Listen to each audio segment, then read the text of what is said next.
নমস্কার বন্ধুরা, কেমন আছো সবাই? আশা করছি সবাই খুব ভালো আছো, সেই সঙ্গে আমিও খুব ভালো আছি। তো এখন বাজে সকাল 7টা, আর জানুয়ারির 2 তারিখ। তো এখন থেকেই আমি আমার ব্লগটা শুরু করছি সকাল 7টা থেকে রাত 10:30 পর্যন্ত। আমার সারাদিনটা কীভাবে কাটলো সেটাই তোমাদের সঙ্গে শেয়ার করব। সঙ্গে থেকেও আশা করছি ভিডিওটা তোমাদের ভালোই লাগবে। আমার মেয়ের যেহেতু রেজাল্ট বেরিয়েছে ডিসেম্বরের 23 তারিখ, তখন আমরা বাবার বাড়িতে ছিলাম। তো রেজাল্টটা ওদের পাপাই এনেছে। আর আজ জানুয়ারির 2 তারিখ, আজকে ওদের অ্যাডমিশন। তো ওর স্কুলে আমি সচরাচর যাই না। ছেলে হওয়ার পর থেকে ওকে নিয়ে ওর পাপাই নিয়ে আসে অ্যাডমিশন করা থেকে শুরু করে সমস্ত কিছু ওর পাপাই করে। কিন্তু আজ ওর পাপার একটু জরুরি কাজ রয়েছে, সেই জন্য আমি যাব। তো এদিকে সকালবেলায় কিছু খরচের কথা বলেছিলাম, সেগুলো নিয়ে এসেছে। নুনটা কিছুটা আছে, হলুদও আছে, তেলও আছে, সমস্ত কিছুই আছে। অল্প থাকতেই ওই আনতে বলি, একদম শেষ হয়ে গেলে আনতে বলাটা উচিত নয়। প্রত্যেকেরই ওই কিছুটা থাকতেই নিয়ে আসতে হয়। সর্ষের তেল কিছুটা আছে, তাই অল্প কিছু নিয়ে আসলো।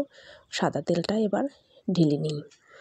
আর যেহেতু শীতকাল পড়েছে, এই সময় না একটু ভাজাভাজিটাই বেশি খাচ্ছি। মাঝে মাঝে লুচি, পরোটা, কোনো বড়া, তারপর বেগুন ভাজা তো থাকছেই।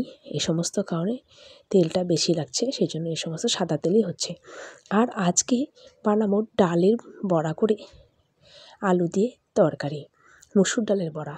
আর এর মধ্যে একটা ডিম ফাটিয়ে দিয়েছি, ডিমটা ফাটিয়ে ফেটিয়ে নিয়েছি। তাহলে কি হয়, বড়াগুলো বেশ ফুলে ফুলে ওঠে আর একদম সফট হয় খেতে। এটা খালিও খেতে ভালো লাগে, পেঁয়াজ দিয়ে লঙ্কা দিয়ে বড়া করেও ভাতের সঙ্গে ভালো লাগে। আর তরকারি করলে ওটা পেঁয়াজ দিয়ে না, এমনিতেই করি। কিছুটা আলু ভাজা করেছিলাম আর বেগুন ভাজাও হবে। তো আজকের মেনু থাকছে আলু ভাজা, বেগুন ভাজা আর এই বড়ার তরকারি, মসুর ডালের বড়ার তরকারি। আর ভাতটাও নামানো হয়ে গেছে অনেক আগেই।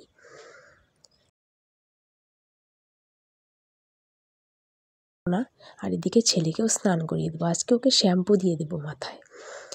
আর এদিকে জামা কাপড় কিছুটা শুকিয়ে গেছে। চেয়ারটার মধ্যে না সমস্ত শুকনো জামা কাপড় থাকে, আর কেউ যদি গা থেকে খুলে রাখে তো ওখানেই রাখে।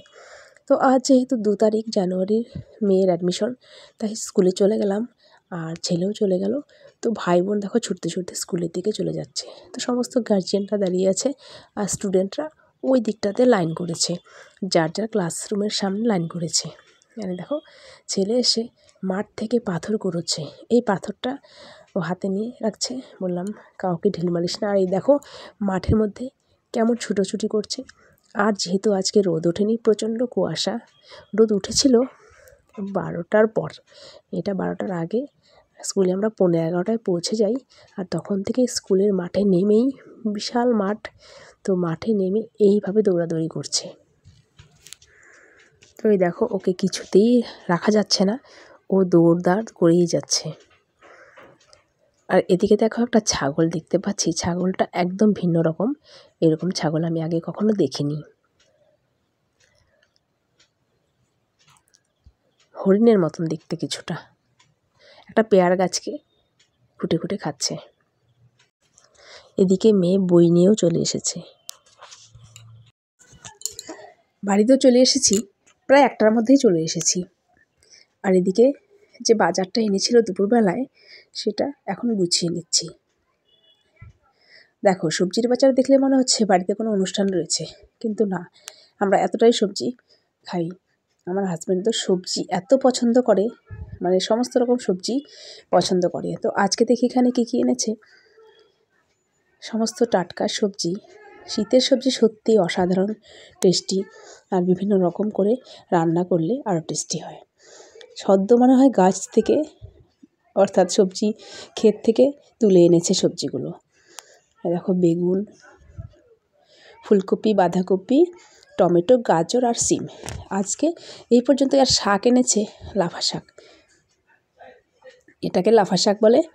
এটা বেগুন দিয়ে কালো জিরে, কাঁচা লঙ্কা, রসুন ফোড়ন দিয়ে ঝোলা ঝোলা করে রান্না করা হয়। আর এদিকে দেখো সন্ধে দেওয়ার সময় ছেলে এসে রান্নাঘরে এইরকম বদমাইশি করছে। দেখো সন্ধে দেওয়ার সময় ছেলে ওখানে গেছে পুজো করার জন্য, তো কাশি বাজাচ্ছিল। আর আজ রাতে করব রুটি, তার সঙ্গে একটা বাঁধাকপি দিয়ে সবজি, তার সঙ্গে সিম, আলু, বেগুন, গাজর, টমেটো ইত্যাদি থাকবে। আদা, পাঁচফোড়ন, শুকনো লঙ্কা ফোড়ন দিয়ে নামানোর একটু আগে ভাজা জিরে আর কিছু ধনেপাতা কুচি দিয়ে নামিয়ে নেব। নিরামিষ সবজিটা আটাটা মেখে রাখলাম আর সবজিটা বানিয়ে রাখলাম। তার আগে জামা কাপড়গুলো ভাঁজ করে নিই। চেয়ার ভর্তি জামা কাপড় ছিল, আর শীতকালে জামা কাপড়টা একটু বেশিই হয়। গরমের জন্য যে হালকা পোশাক পরি, কিন্তু ওই ঘাম হবে জন্য প্রচুর ধোয়া কাচা হয়।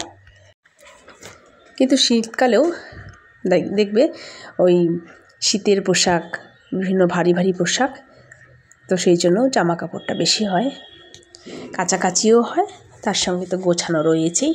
জামা কাপড় গোছানোটা মনে হয় রান্না করার মতনও একটা রুটিন হয়ে গেছে। সে যাই হোক, তোমাদের সঙ্গে গল্প করতে করতে ঝটপট আমি জামা কাপড়গুলো গুছিয়ে নিই।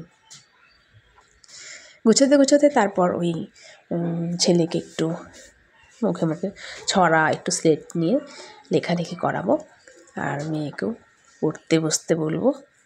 যদিও বসে, তারপরেও একটু দেখিয়ে দেব।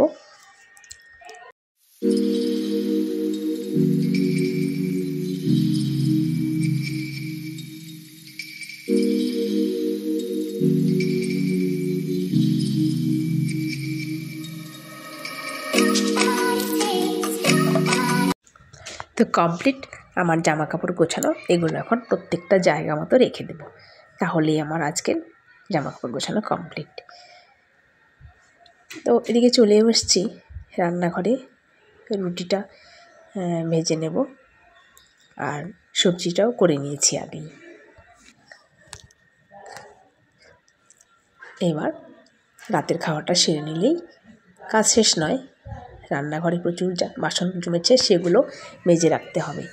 রাতের বেলা যে এনার্জি নিয়ে মাজি, সকালবেলায় ঘুম থেকে উঠে ঠান্ডা জলে বাসন মাজাটা ভীষণ কষ্টকর।